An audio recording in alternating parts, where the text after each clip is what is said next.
Insta politics 27 में आपका स्वागत है। दोस्तों आज के इस वीडियो में आपको मैं ये बताऊंगा कि दोस्तों वोवेल्स का सही यूज कैसे किया जाता है, कब किया जाता है, कहाँ किया जाता है।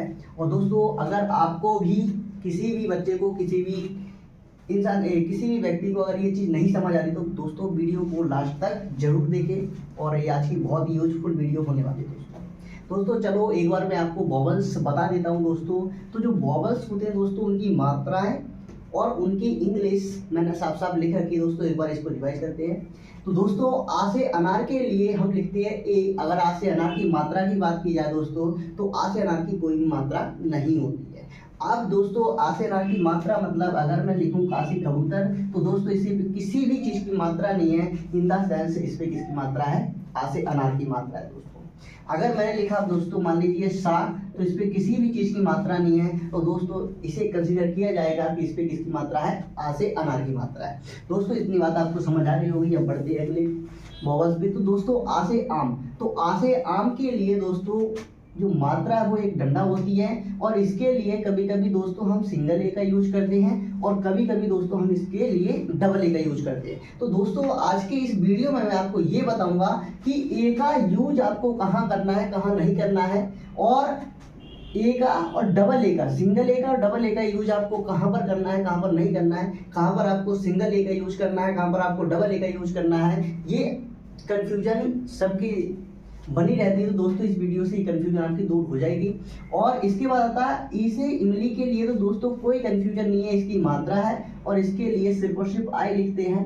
अब आती है अगली मात्रा जो आपकी बड़ी से ई। तो बड़ी ई से ई के लिए दोस्तों कभी कभी आई लिखते हैं और कभी कभी डबल ए लिखते हैं। तो दोस्तों मैं ये भी बताऊंगा, ये भी टॉपिक आपका इंपॉर्टेंट हो जाता है कि कहाँ पर आपको आई लगाना है बड़ी ई के लिए और कहाँ पर आपको डबल ई लगाना है। और दोस्तों ये भी इंपॉर्टेंट टॉपिक बन जाता है कि कहाँ पर आपको सिंगल ए लगाना है और कहाँ पर आपको डबल ए लगाना है दोस्तों। और अब आता है छोटा ऊ से उल्लू। तो इसके लिए दोस्तों सिर्फ और सिर्फ यू लिखते हैं। इसके लिए सीखने की कोई जरूरत नहीं है, ये आपको पता है। छोटा ऊ की मात्रा देखो तो वहां पर क्या लगा दो? यू। बट दिक्कत आ जाती बड़ा ऊ से उनकी मात्रा में, क्योंकि इसके लिए कभी कभी हम यू लगाते हैं और कभी कभी हम इसके लिए क्या लगाते हैं? डबल ऊ लगाते हैं। और दोस्तों ए से एडी के लिए आता है ई, ए से ऐनक के लिए ए आई, ओ से ओखली के लिए सिंगल ओ से औरत के लिए ए यू, और दोस्तों कभी कभी ओ से औरत के लिए ओ यू का भी यूज कर लिया जाता है। और अंग से अंगूर के लिए लिखते हैं ए एन और आहा से खाली के लिए लिखते हैं दोस्तों ए एच। तो दोस्तों मैं आज आपको इन तीन टॉपिक्स के ऊपर चर्चा करूंगा दोस्तों। 1 2 3 4 ए का भी मैं दोस्तों आपको आज यूज बताऊंगा। क्योंकि दोस्तों कई बार क्या होता है जब हम हिंदी से इंग्लिश बना रहे होते हैं तो हमें ये समझ नहीं आता है कि कहाँ पर आपको ए लगाना है और कहाँ पर नहीं लगाना है। तो चलो दोस्तों वीडियो को स्टार्ट करते हैं। तो सबसे पहले मैं बताता हूँ दोस्तों आ से अनार के लिए। आ से अनार जो है दोस्तों इसकी बेसिकली कोई मात्रा नहीं होती है, बट इसके लिए हम क्या लिखते हैं? ए। तो कब हमें ए लगाना है और कब नहीं लगाना है दोस्तों, इसके लिए मैंने 3 बातें बताई आपको। सुनना ध्यान से दोस्तों। 3 बातों पे आपका ए का कॉन्सेप्ट खत्म हो जाएगा। जब आपकी आ से अनार की मात्रा इन द सेंस जब किसी भी चीज की मात्रा में आपका पहला व्यंजन आ जाता है, पहला व्यंजन जब आ से अनार की मात्रा आपकी किस पे आती है? पहले व्यंजन पे आती है। और जब आपकी आ से अनार की मात्रा अंतिम व्यंजन में आती है और जब आपकी आ से अनार की मात्रा बीच में आती है। तो दोस्तों 3 ही कॉन्सेप्ट है दोस्तों, ए का काम खत्म होता है। तो दोस्तों पहले व्यंजन में अगर आपका लिखा आपने कमल, क्या लिखा दोस्तों? कमल। मान लीजिए मैंने लिखा कमल। तो दोस्तों का से कबूतर जो है आपका पहला व्यंजन है, तो पहले व्यंजन के साथ आपको ए लगाना है 100%, 100% आएगा दोस्तों, कोई दिक्कत नहीं। का से कबूतर के पहला व्यंजन है, क्या है? पहला व्यंजन है, तो इसके साथ क्या आ जाएगा? ए। माँ से मछली के लिए एम ए एल हो गया कमल। जैसे फॉर एग्जाम्पल मैंने और लिखा कनक। का से कबूतर के लिए के पहला व्यंजन है तो क्या जाएगा? ए। ना से नल के लिए एन ए के, क्या हो गया दोस्तों? कनक। अब दोस्तों आपको उम्मीद करता हूं कि आपको ए का कॉन्सेप्ट पहले व्यंजन के साथ समझ आ गया होगा कि अगर पहले व्यंजन पे किसी भी चीज की मात्रा नहीं है तो दोस्तों जब हिंदी से इंग्लिश बनाओगे तो दोस्तों उस पर आ से अनार के लिए आप ए लगा सकते हो, उस पर अगर किसी भी चीज की मात्रा नहीं है तो। अब आता है दोस्तों, अगर आपका अंतिम व्यंजन है, क्या है, अंतिम व्यंजन है, तो दोस्तों अंतिम व्यंजन के साथ कभी भी अगर उस पे आ से अनार की मात्रा है दोस्तों, क्या है, अगर उस पे आ से अनार की मात्रा है तो उसके साथ कभी भी ए नहीं आता है दोस्तों। जैसे मैंने लिखा पवन,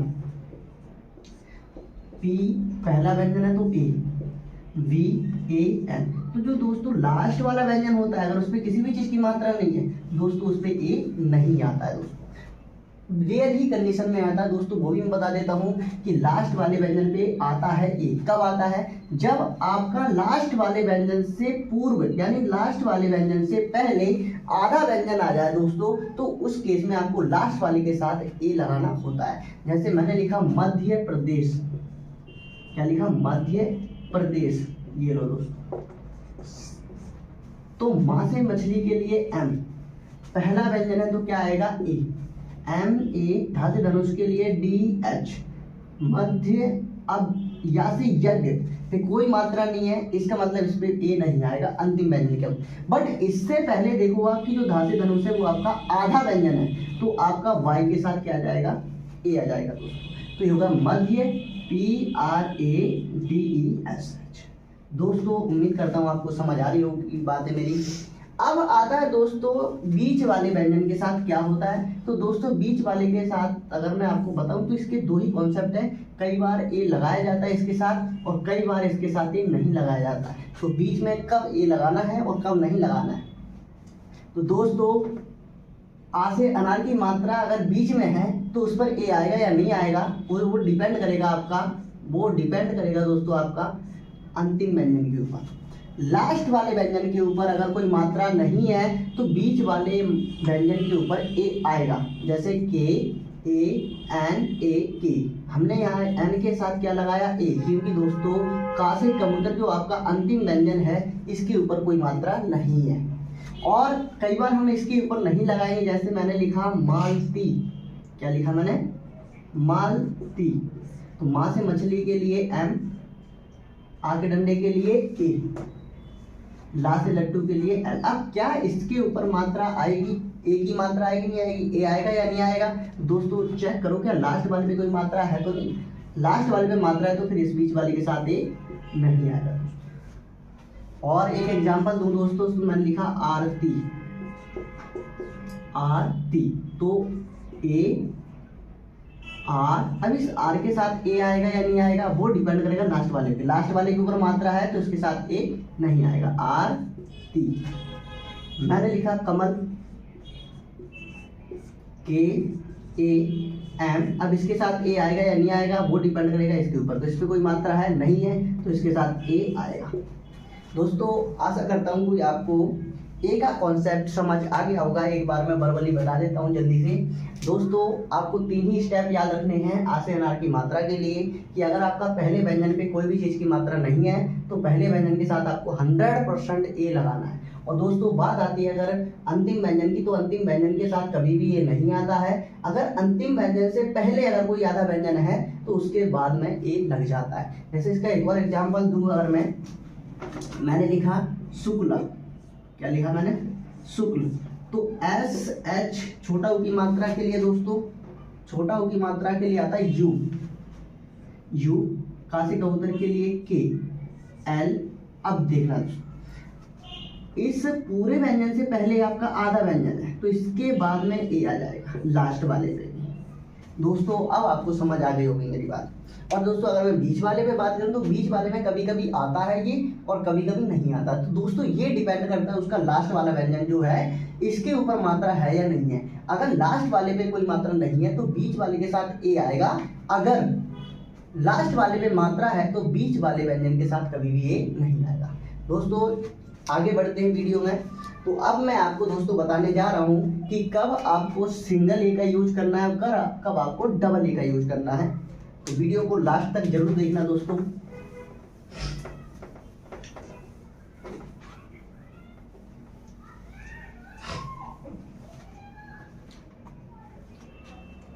बड़ा आ से आम, बड़ा आ से आम, इसके लिए जो मात्रा है दोस्तों वो ये है। और इसके लिए क्या लिखते हैं दोस्तों, कभी कभी ए लिखते हैं और कभी कभी डबल ए।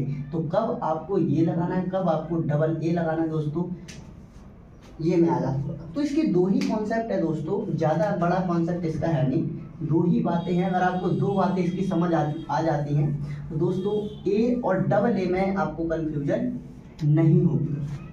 तो पहला जो है आपका दोस्तों, अगर आपका पहला व्यंजन एज इट इज आ जाता है आपका आ से आम, क्या आ जाता है दोस्तों, आ से आम, तो आपको सिंगल ए का यूज नहीं करना है दोस्तों, आपको करना है डबल ए का यूज। किसका यूज, डबल ए का यूज। और अगर दोस्तों, अगर आपका पहला व्यंजन में आ से आम नहीं आता है, सिर्फ और सिर्फ उसकी मात्रा आती है, क्या आती है दोस्तों, सिर्फ और सिर्फ उसकी मात्रा, तो यहाँ पर करना है दोस्तों आपको सिंगल ए का यूज। जैसे फॉर एग्जांपल मैं आपको बताता हूँ, मैंने लिखा है यहाँ पर आरती। अब यहाँ पर देखिए दोस्तों, आ से आम एज इट इज आया है, तो हमें यहाँ पर डबल ए लगाना है। तो डबल ए आर, अब इस आर के साथ ए आएगा या नहीं आएगा वो डिपेंड करेगा लास्ट में। तो लास्ट वाले में मात्रा है, इसका मतलब इस पे ए नहीं आएगा। टी आई, क्या हो गया दोस्तों, आरती, क्या हो गया, आरती। अब मैंने लिखा आयुषी, क्या लिखा दोस्तों मैंने, आयुषी। बड़ा का आम जो है वो एज इट इज आया है दोस्तों, तो क्या लगाएंगे हम, double A, I you see. समझ आई हो दोस्तों। अब आता है कि आपको सिंगल ए का यूज कब करना है, जब आपका बड़ा आ से आम ना आए, सिर्फ और सिर्फ उसकी क्या है, मात्रा। जैसे मैंने लिखा काजल के, अब आ से आम नहीं है, सिर्फ उसकी मात्रा है, तो सिर्फ उसकी मात्रा के लिए सिंगल ए, जे ए। अब बीच वाले व्यंजन पे ए आएगा या नहीं आएगा वो डिपेंड करेगा लास्ट वाले के ऊपर। तो जे ए एल, क्या हो गया दोस्तों, काजल। और अगर मैं इसका एक और एग्जांपल दूं तो मैंने लिखा, मान लीजिए यहाँ पे मालती, एम, यहाँ पे आ से आम तो आया नहीं है, उसकी केवल मात्रा आई है, तो सिंगल है। एल, लास्ट वाले पे मात्रा है तो बीच वाले के साथ ए नहीं आएगा दोस्तों, या मालती। दोस्तों अब आपका एक और टॉपिक बचा है जो कि है आई और डबल ई। अब आपको कब आई लगाना है, कब डबल ई लगाना है दोस्तों, इसका भी मैं कॉन्सेप्ट बता देता हूं दोस्तों।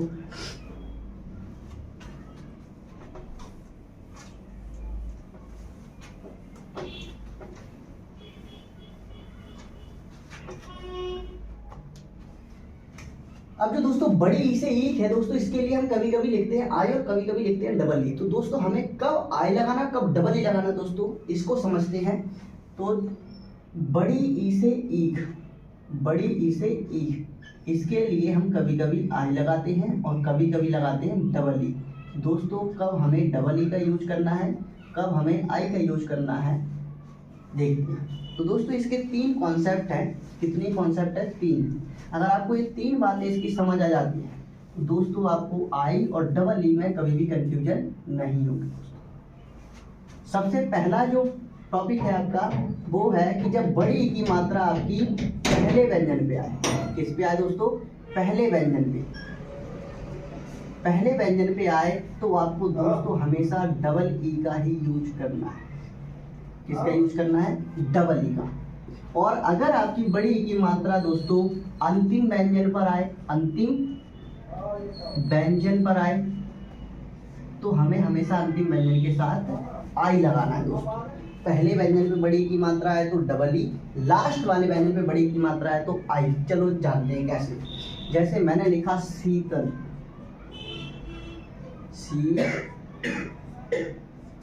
क्या लिखा दोस्तों मैंने, शीतल। तो दोस्तों यहाँ पर बड़ी की मात्रा देख रही हो आप, बड़ी की मात्रा किस पे आई है, पहले व्यंजन पे, और पहले व्यंजन पे बड़ी की मात्रा आएगी तो हमें डबल ही लगाना है। साथ सलगम के लिए एस एच, बड़ी की मात्रा पहले व्यंजन पे तो क्या लगाएंगे दोस्तों, डबल ई। शीतल, अब इस ता के साथ ए आएगा नहीं आएगा वो डिपेंड करेगा लास्ट वाले के ऊपर, नहीं है मात्रा तो इसके साथ ए आएगा, क्या हो गया दोस्तों, शीतल। अब यहाँ पर एक और एग्जाम्पल देता हूँ मैं दोस्तों इसका आपको। मैंने लिखा रजनी, रजनी, आर, पहला व्यंजन पे कोई मात्रा नहीं है तो 100% ए आएगा। रज, इस पे कोई पीछे वाले पे मात्रा है तो बीच वाले के साथ ए नहीं आएगा, और लास्ट वाले पे बड़ी की मात्रा है तो हमेशा आई लगाना है दोस्तों। जैसे फॉर एग्जाम्पल मैं ए पर लिखूँ मालती, MAL, लास्ट वाले पे बड़ी की मात्रा है दोस्तों तो क्या आ जाएगा आई। तो दोस्तों दो बातें तो आपको समझ आ गई होगी। अब आती है बात बीच वाले में, अगर ये मात्रा आ जाए, अगर यही बड़ी की मात्रा बीच वाले व्यंजन पे आ जाए दोस्तों तो क्या करें? तो बीच वाले के साथ दोस्तों होती है हमारी मर्जी। यहाँ पर मर्जी होती है हमारी, हम चाहे तो आई लगा दे या फिर हम चाहे तो डबल ही लगा दे, दोनों ही ठीक होता है। जैसे फॉर एग्जाम्पल मैंने लिखा मुनीम, मैं लिखा संदीप, तो दोस्तों इसको हम दो तरीके से लिख सकते हैं। एक हम SAN, बीच वाले पे बड़ी की मात्रा है तो हम चाहें तो आई लगा सकते हैं, DIP, ठीक है। और हम चाहें तो SANDEEP, हम चाहें तो संदीप डबल ई लगा सकते हैं दोस्तों। यहाँ पर मैंने आई का यूज करा, यहाँ पर मैंने डबल ई का यूज करा, क्योंकि दोस्तों यहाँ पर होती है हमारी मर्जी जब बड़ी की मात्रा बीच वाले व्यंजन पे आ जाती है। पहले व्यंजन पे आए तो डबल ई, लास्ट वाले व्यंजन पे आए तो आई, और बीच वाले में आए दोस्तों हमारी मर्जी। तो दोस्तों ये तीन कॉन्सेप्ट इंपॉर्टेंट है, इसी की वजह से हमें हिंदी से अंग्रेजी बनाने में प्रॉब्लम बहुत आती है दोस्तों। अब आपको बहुत सारे नेम्स ले लेने हैं और उसमें से देखना है कि जो जो मैंने अभी आपको कॉन्सेप्ट बताए हैं उनमें से आपको कौन कौन से कॉन्सेप्ट याद है, क्या आप कर पा रहे हो या नहीं कर पा रहे हो। और दोस्तों इसके बाद अगर मैं इसको भी समझा दूँ दोस्तों, सेम कॉन्सेप्ट है इसका भी, कि जब आपकी बड़े ऊ से ऊन की मात्रा पहले व्यंजन पे आएगी तो आपको डबल ओ का यूज करना है, लास्ट वाले पे आएगी बड़े ऊ से ऊ की मात्रा तो आपको यू यूज करना है, और बीच में आएगी तो आपकी मर्जी है। तो दोस्तों इस वीडियो में इतना ही दोस्तों। आपको कैसी लगी वीडियो कमेंट करके ज़रूर बताएं दोस्तों। और नेक्स्ट पार्ट जो है दोस्तों उसमें मैं आपको कई सारे नाम्स जो है विथ वॉवल्स का यूज करके समझाऊंगा। और आज की वीडियो में इतना ही दोस्तों, मिलते हैं अगली वीडियो में, जब तक के लिए जय हिंद।